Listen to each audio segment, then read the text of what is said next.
We all feel that the Sphinx was almost certainly a complete lion at one point. It was a lion with a huge mane, and that head sticking up above the plateau got very heavily eroded.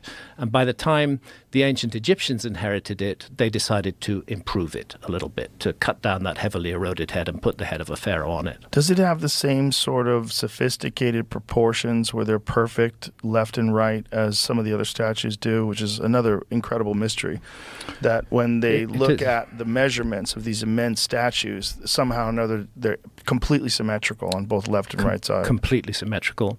I'm actually not sure whether that's the case with the Sphinx. But I wouldn't be surprised, because I have no doubt whatsoever that the head of the Great Sphinx was carved by the ancient Egyptians who made those statues. But the question is, what was it carved from?